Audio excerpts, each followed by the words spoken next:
Olá, tudo bem? Hoje estou aqui para falar com você sobre a nossa primeira aula do curso História do Cristianismo. E eu quero começar esta aula, na verdade, dando algumas dicas muito boas para você, dicas para você aproveitar ao máximo deste conteúdo, dessas videotecas, ok? Então vamos lá. A primeira dica que eu quero passar para vocês é justamente a dica sobre a relação da história com a nossa vida, ou a relação da história da igreja com a relação da história universal, né? Então a importância e a interdisciplinaridade desses dois caminhos, né? Desses dois níveis, desses dois mundos. Então há uma relação entre a história da igreja e a história universal. Então não existem histórias diferentes, é a mesma história, trata-se do mesmo movimento, vamos dizer assim, porém com uma ênfase diferente, e a nossa ênfase aqui vai ser sobre a história do cristianismo, ok? Então essa é a primeira dica que eu quero passar para você. Outra dica que eu quero dar para você também é, quando você vai estudar a história, a importância de você ler a história no contexto dela, exatamente, né? Então a história precisa ser lida lá no seu contexto. Então quando nós falarmos do século I, quando nós falarmos do século IV, a minha mente do século XXI, a minha mente pós-moderna, ela tende a criar um ambiente conhecido para mim, um ambiente que eu conheço, um ambiente que é favorável para mim. Porém, para eu entender a história, eu preciso olhar com a lente de quem viveu naquele momento, naquele instante, ok? Então essa é uma dica importante. Outra dica que eu quero dar para você, uma dica importante para o estudante de história é a seguinte, gente. Quando você vai estudar a história, tem gente que acha que a história ela se dá a partir de uma casualidade ou de casualidades. E não é bem assim. Na verdade, tudo que acontece na história tem como eu posso dizer, uma explicação, né? É justificado, é justificável, ok? Então tudo que você vai ver, todos os acontecimentos que nós vamos tratar aqui, nada desses acontecimentos surgem como, eu posso dizer assim, uma casualidade. Não existe isso na história. A história sempre explica, né? Ela vai te mostrar onde começou a situação e ela vai se desenvolver a partir de processos. Isso eu sempre comento com o pessoal em sala de aula, eu sempre falo isso com as turmas onde eu dou aula, né? Então, preste muita atenção nisso. Toda a história ela parte de alguns links, né? Nós temos a história completa. Como nós não conseguimos estudar a história completa, nós dividimos ela em períodos, em eras, em momentos, estudamos os momentos, mas os links eles são importantes para nós, e todos os links importantes para nós dentro desse contexto eu vou enfatizar para você. Legal? Então é uma forma interessante de você estudar história. Tem gente que se preocupa muito com relação às datas, né? A história vive a partir de datas. Realmente, as datas elas são importantes, mas eu quero aproveitar e dar uma outra dica para você aqui neste momento. As datas elas são importantes? Sim, de fato elas são importantes. Só que elas são o essencial, fundamental? Não. Uma coisa que eu sempre comunico com o pessoal em sala de aula é isso. Gente, é importante você saber quem fez o quê. Enquanto você sabe que a pessoa tal aconteceu no ato tal, a data vai ser uma questão de pormenor. A data ela é importante, mas ela vai surgir para você, ela vai aparecer para você como uma coisa natural, como uma coisa normal, ok? Então toma cuidado com essa questão. Muita gente tem aversão à história, porque a história, é muito data, a gente só ouve falar de datas. As datas sim, elas são importantes, mas é necessário que você entenda quem fez o que na história. Quando você entende quem fez o que na história, você vai perceber que a data é uma questão natural que ela vai acontecer para você. Legal? Então, olha só, são essas dicas que eu quero te passar para você aproveitar o máximo desse conteúdo, para você aproveitar melhor desse conteúdo. Então, vamos começar a nossa aula, nossa primeira aula, como eu disse para vocês, nós vamos falar a partir desta aula sobre a plenitude do tempo, exatamente, a plenitude do tempo. Eu quero apresentar para vocês então o nosso conteúdo dessa primeira aula sobre a plenitude do tempo, na verdade o primeiro módulo sobre a plenitude do tempo, né? E essa é a primeira aula do primeiro módulo, legal? Então acompanhe aqui comigo, eu quero te levar, te conduzir nesta viagem. Vamos lá, aqui está a nossa timeline, né, que você vai acompanhar a partir dela. Então, o nosso ponto de partida, na verdade, vai ser o século 6 antes de Cristo, ok? Então, século 6 antes de Cristo, nós vamos partir, o nosso ponto de partida para entender a plenitude dos tempos, Conforme o apóstolo Paulo registra lá no livro de Gálatas, capítulo 4, versículo 4, vindo a plenitude dos tempos, Deus enviou seu filho nascido de mulher, nascido debaixo da lei, ou nascido sob a lei. Então, quando Paulo fala de pleromacrono ou pleromacrono, né, que é a expressão que ele vai usar lá no texto original, ao que Paulo está se referindo, na verdade? Paulo está se referindo ao momento em que todas as coisas colaboravam com a vinda de Jesus Cristo. Então, para entender a vinda de Jesus Cristo, é necessário entendermos algumas coisas, como eu quero mostrar para vocês, como você pode ver aqui. O primeiro item que eu quero enfatizar com você é justamente a constituição da polis. Um outro item importante, a democracia grega a partir de Péricles, também é um dado importante para nós. A junção de Esparta com Atenas, que é um outro link importante, e a expulsão dos persas do Ocidente, que é um outro fator também que vai gerar um contexto histórico bem legal para a nossa compreensão histórica, beleza? Então vamos pegando item a item aqui. A Constituição da Polis, ela é o que para nós? A Constituição da Polis, a Grécia vinha de uma situação política e econômica bem complexa, a gente está falando aqui de antes do século 8 a.C., ok? Essa situação, a sociedade grega vai se fragmentando, e há uma forma de manter a sociedade é a polis. O que é a polis, então, para a gente ser bem didático aqui? A polis é a cidade-estado, ok? Então, quando falamos de polis, estamos falando de uma cidade-estado, de algo que é composto com leis, que é estabelecido a partir de um governo, a partir de um principado, a partir de uma monarquia, e existem os seus vassalos, enfim, é um estado organizado. Então, cada pequeno estado, cada pequena cidade grega formava um estado. Legal? Então eu quero citar para vocês, por exemplo, uma polis muito famosa, a polis dos espartanos, né, que vocês até já devem ter assistido o filme 300 Esparta. É um momento bem interessante ali da história grega, né? Então é uma polis muito famosa. Outra polis também famosa, a polis de Atenas, que é o berço da democracia, né? Então são esses contextos que são interessantes para a gente analisar. Então surge a polis a partir da sua consolidação como uma cidade-estado, com as suas leis próprias, com um organismo, né, e uma organização que funcionam propriamente dito. Então a Grécia vai estabelecer a partir daí. Por que Péricles é importante aqui neste contexto? Péricles é a figura, a gente está falando agora a partir de 507 a.C., já dando um salto, né, 507 a.C., é tido como o período áureo da democracia, onde a democracia grega é estabelecida. E a pessoa que vai ser importante na construção desta democracia é justamente uma figura chamada Péricles. Então Péricles ele vai estabelecer como talvez o mais importante homem da democracia, estabelecimento da democracia. Solon já havia passado antes dele, já tinha feito algumas coisas, mas é com Péricles que a coisa começa a ter um desenho mais democrático. Então, esse desenho grego vamos pegar aqui a partir de Péricles, 507 a.C. Nessa toada vai surgir uma junção política muito interessante, que é a junção Atenas-Esparta, que foi um momento em que atenienses e espartanos se uniram para juntos expulsar, vamos dizer assim, o Império Oriental, né, ou os persas que estavam no Ocidente. Isso era uma tônica muito comum na época, né? Então o imperador Dário, que vem para Atenas, que começa a estabelecer ali o seu reino, mas a partir dessa junção Atenas-Esparta, organiza-se uma liga, vamos dizer assim, e esses dois grupos vão expulsar os persas do Ocidente. Isso é uma ação importante, porém essa ação vai desencadear outras ações de guerras internas. Eu quero falar para você já sobre isso, ok? Guerras internas, guarde bem esse nome, porque isso é uma tônica dentro do Império Grego. As guerras, eu venho falando para vocês, as guerras internas, né?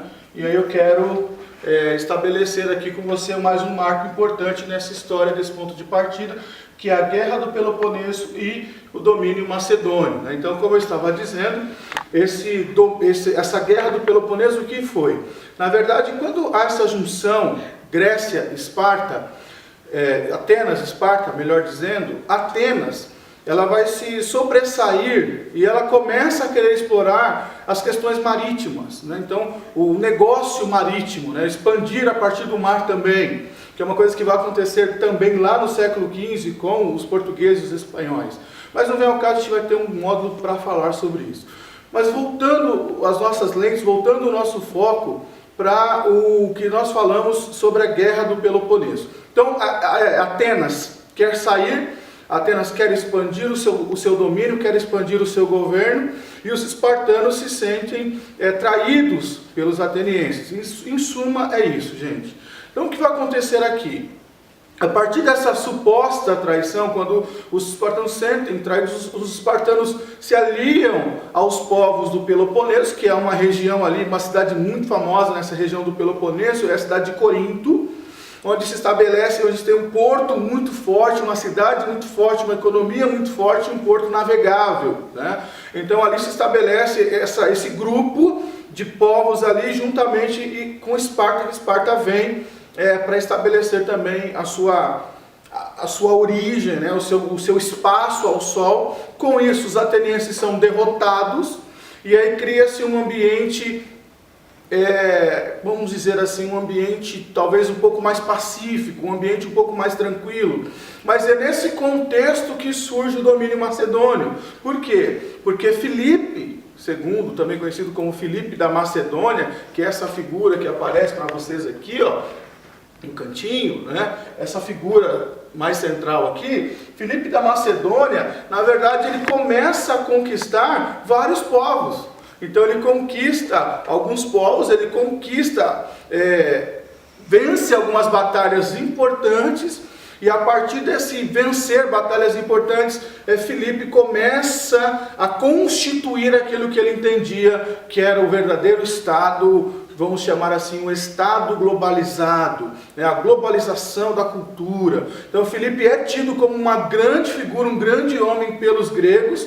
Esse contexto da polis, ele vai deixando de existir, a polis vai esfacelando, a polis vai perdendo a sua força, e Filipe começa então a vencer as suas batalhas. Como eu disse para vocês, ele é elevado em alto grau, ele é elevado em grande estima pelos gregos, né, por aqueles que cuidavam da polis, e Filipe então acaba vencendo uma outra batalha sensacional, outra batalha importante que Filipe também vence. Ali ele se consolida, que é justamente a batalha contra a Pérsia, né? Então, quando a Pérsia tentava invadir a Grécia, Filipe vence, invade a Pérsia e começa então uma nova história. Filipe da Macedônia como sendo essa figura importante, globalizando a economia, né? Ou melhor, globalizando não, mas propondo essa globalização, propondo essa nova ordem social, essa nova ordem econômica. E aqui vagarosamente nós vamos percebendo que há uma queda da polis, e isso traz umas tragédias para o povo grego. Por quê? Porque a queda da polis representava a queda de valores, a quebra das tábuas de valores, e isso tem um impacto pesadíssimo. A polis começa a se esfacelar, aquilo que era a religião, aquilo que era a filosofia, tudo aquilo que era comum dentro da polis, agora vai perdendo o seu espaço para outras coisas, e é nesse berço, né, nesse vácuo que vai entrar Alexandre Magno, como vocês podem ver aqui, né? Alexandre Magno, ele vai dar continuidade no projeto do pai dele, que é o estabelecimento, a consolidação do império e o fortalecimento da cultura grega. Então, basicamente, essa é a ideia, né? A contribuição de Alexandre Magno. Como sequência também de vitórias, importante isso para nós, né? Alexandre Magno foi uma figura que venceu muitas batalhas, venceu batalhas importantes, principalmente as posses dos estados gregos, né, onde ele se coloca como grande vencedor nos grandes estados gregos, unificando aí sim de fato, unificando o estado. Agora aquele cenário que era o cenário da polis vai deixando de existir e vai surgir um novo cenário chamado cenário do Império Grego.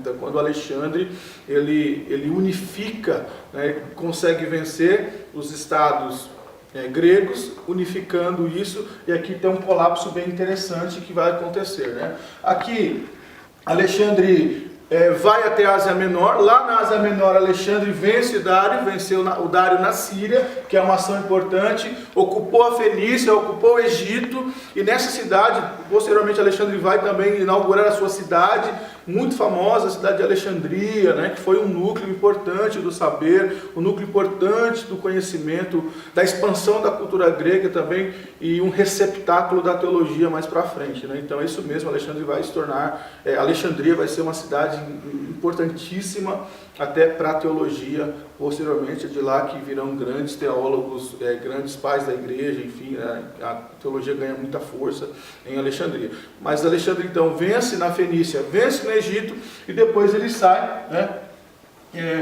para aniquilar Dário, onde ele consegue aniquilar a vitória importante, onde Alexandre venceu, e aí acaba com o Império Persa, justamente quando a Batalha de Galgamela, como alguns querem, ou Galgamela, como alguns chamam, enfim, depende de quem você vai ler, né? Vai aparecer Galgamela ou Galgamela, mas isso é o que menos interessa para nós neste momento. Mas essa foi uma batalha importante, é nela que Alexandre se consolida como o grande imperador do Império Grego, né? Como o grande, unificando assim o Império. E aqui tem umas questões bem curiosas que a gente precisa abordar neste momento. Como você pode ver, aqui está o mapa daquilo que foi o Império Grego, né? O mapa daquilo que foi o Império Grego, que de uma forma bem sucinta, né? bem simples, você pode acompanhar. E outra questão importante, que isso interessa muito para nós, que é justamente esse estabelecimento, esse berço do cristianismo. Né? Então, a partir de Alexandre o Grande, nós vamos ter um mundo unificado, essa é a ideia, né? Um mundo que vai ser unificado em torno de um soberano, em torno de um imperador, então estabelece o Império Grego.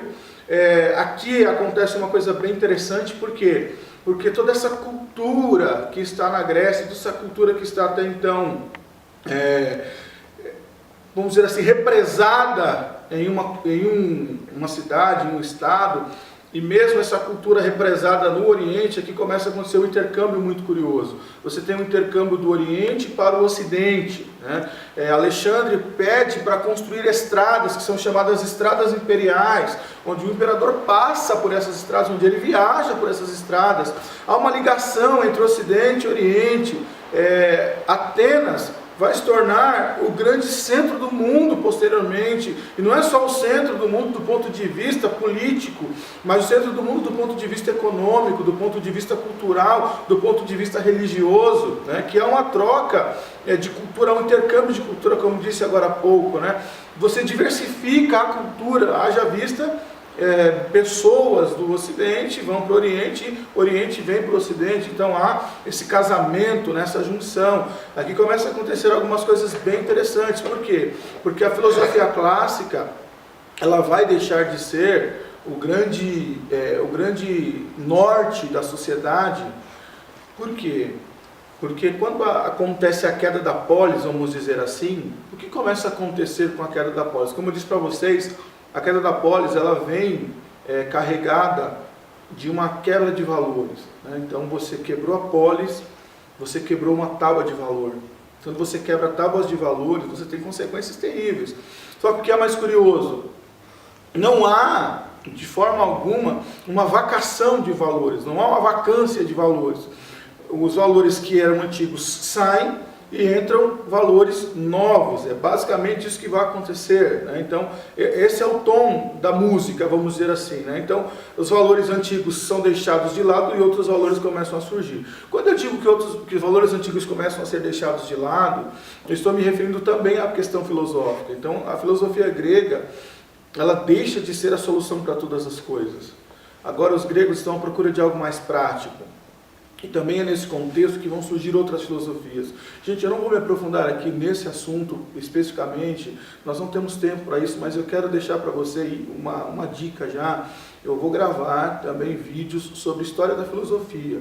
Então, eu não vou me aprofundar em questões filosóficas nesses módulos de história, porque você vai ter, quero promover para vocês, passar para vocês módulos só sobre história da filosofia, onde a gente vai conseguir encaixar muita coisa do que está sendo dito agora, legal? Então eu não vou me aprofundar em questões filosóficas nesse instante, nesse momento da nossa aula. Então eu quero deixar para vocês já essa dica. Então logo logo vai sair um novo módulo, um módulo sobre história da filosofia, onde eu vou abordar cada momento filosófico, obras importantes, enfim, aguarde que vai ser muito legal.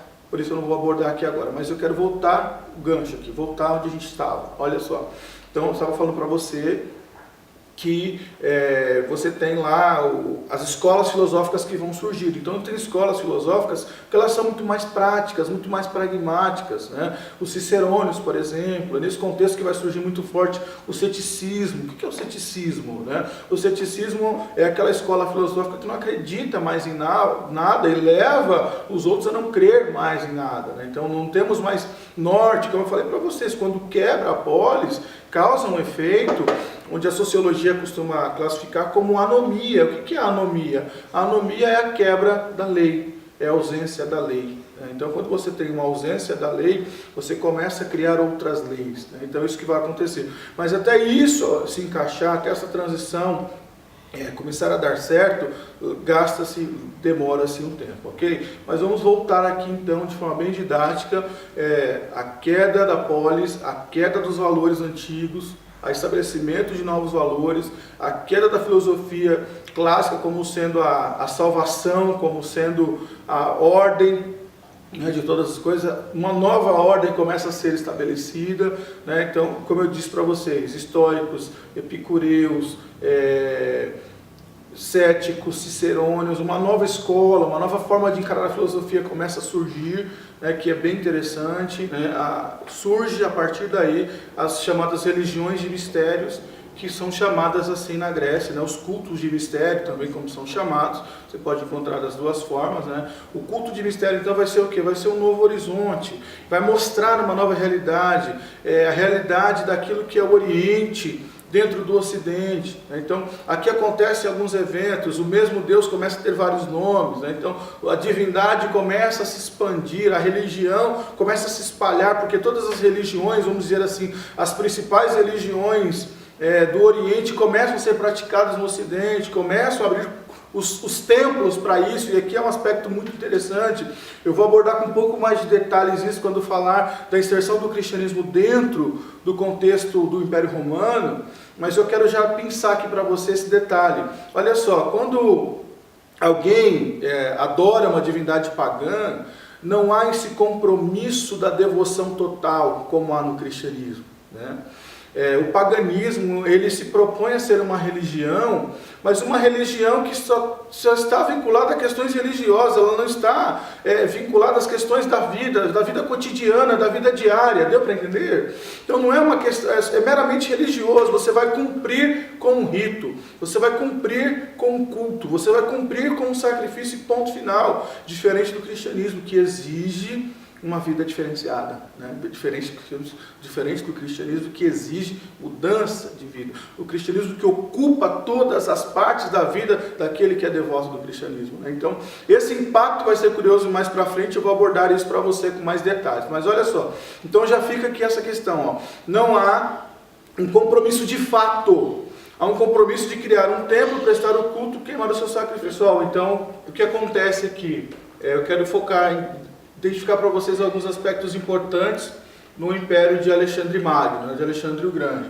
Alexandre o Grande, então, como eu disse anteriormente, ele deu continuidade àquilo que foi a proposta do pai dele, e ele começa então uma nova fase, como eu disse, ampliando as estacas da cultura grega, gerando aquilo que eu falei para vocês, né, a questão do Império Grego. Então vamos lá. Quando você olha o Império Grego, surge uma nova forma de encarar a vida, uma nova forma de encarar o mundo, que a cultura grega, como era o projeto de Filipe da Macedônia, que era o projeto de expandir, né, a cultura, de exportar a cultura grega, que na concepção dele era a melhor cultura da época. Nesse estabelecimento, como eu posso dizer, do Império Grego, vai surgir uma nova cultura, que é a chamada cultura helênica ou helenismo. Então, o que é a cultura grega? O que é o helenismo? O helenismo nada mais é do que a cultura grega fora da Grécia. Okay? Então, a cultura grega praticada fora da Grécia é conhecida como helenismo. Okay? Então, o surgimento do helenismo é que você tem uma nova ordem mundial, vamos dizer assim. Né? Você tem o mundo agora que é unificado, debaixo do ponto de vista de um governante. Então você tem um imperador que governa o mundo está debaixo de uma pessoa só, as rédeas do mundo, vamos dizer assim, né?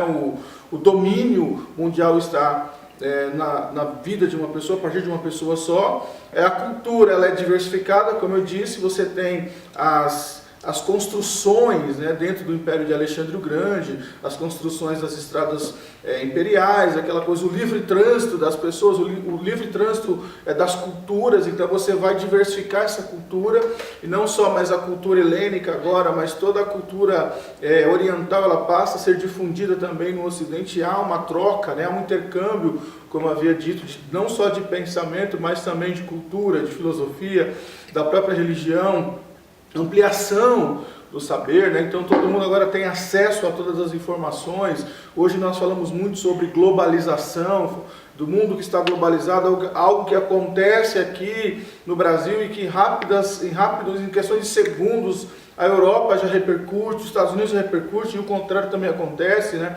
Essa globalização, isso vai, de alguma forma, ser uma proposta de Alexandre. E quando você gera essa globalização, que eu quero colocar essa globalização aqui entre aspas, você também amplia, né, todas as questões, inclusive as questões do saber. Né? Então, o grego agora tem contato com as culturas orientais e os orientais com a cultura grega. Né? Então, isso passa a ser um fator importante.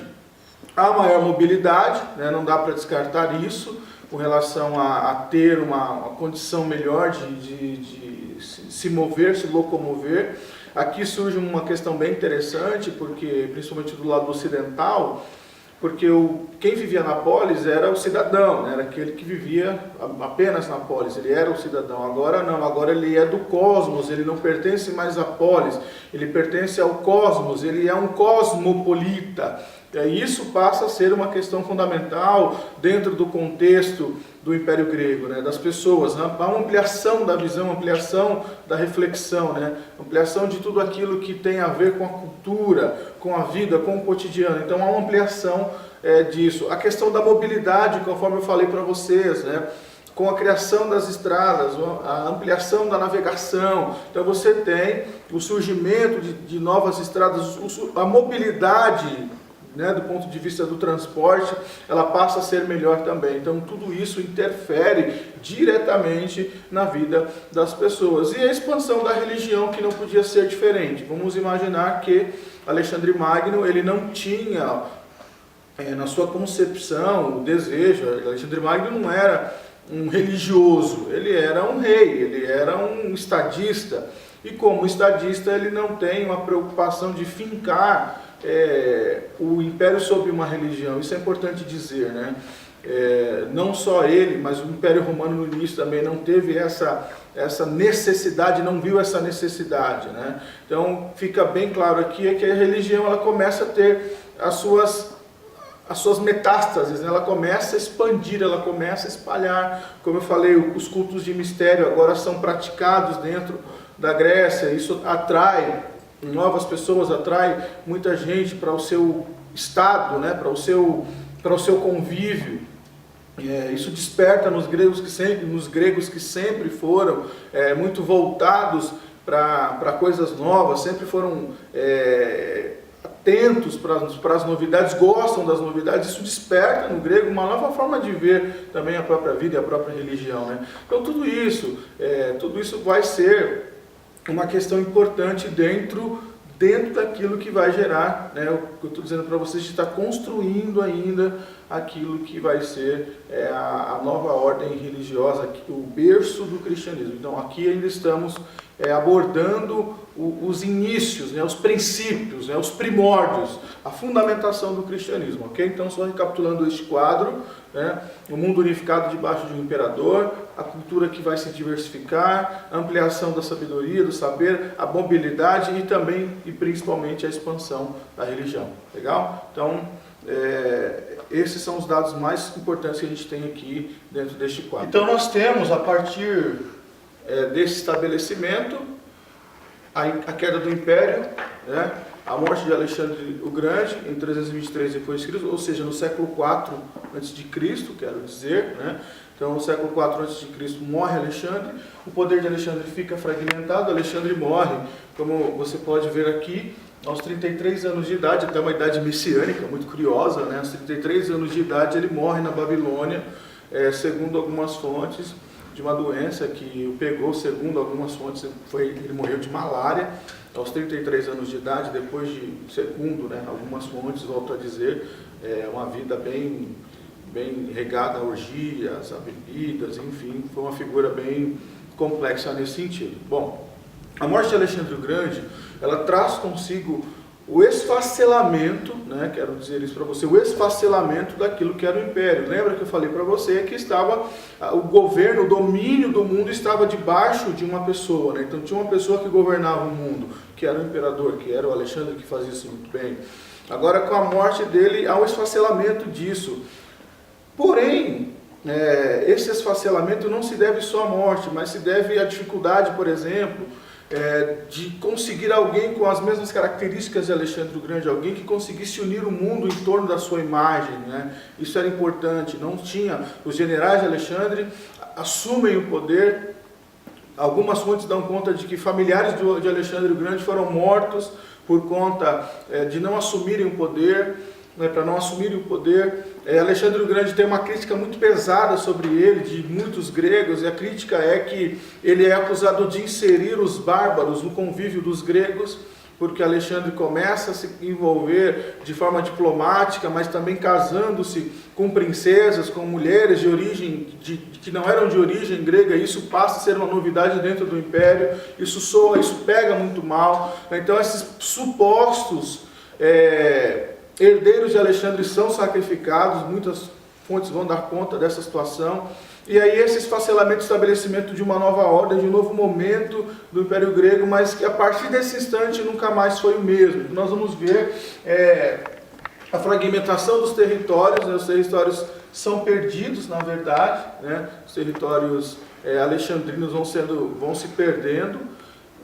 Aqui nós temos a morte dos muitos familiares, como eu disse para vocês, né? E há uma ação interessante aqui que a gente tem que ressaltar, que é a ação dos romanos, exatamente. Por que a ação dos romanos ela é importante nesse período?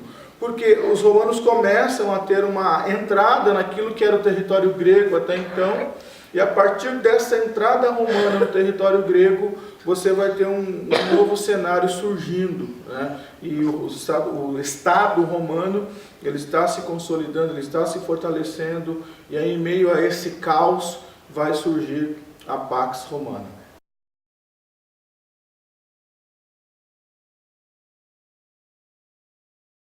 Quero encerrar esta aula aqui.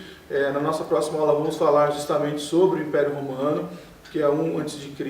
Quero deixar aqui o gancho para você, não perca a próxima aula. A gente vai falar sobre o Império Romano, mas eu quero só recapitular com você o que a gente viu nessa aula. Então vamos lá de forma bem sucinta, de forma bem dinâmica. Primeiro item, nós vimos surgimento da democracia grega com Péricles, a consolidação da democracia na Grécia, a junção Atenas-Esparta, a guerra do Peloponeso, o domínio macedônio com Alexandre, com Filipe da Macedônia no primeiro momento, na sequência Alexandre Magno, a queda a consolidação do Império, tudo aquilo que o Império trouxe de benefícios dentro da sociedade, toda a ruptura com aquela mentalidade antes do Império, mentalidade da polis, e agora ampliando a mentalidade para uma mentalidade cosmopolita. Legal? Então fica aqui a dica. Próxima aula então, mundo greco-romano. Vamos estabelecer a República Romana. Te aguardo no próximo vídeo. Valeu, na próxima aula. Até logo. Um abraço e tchau, tchau.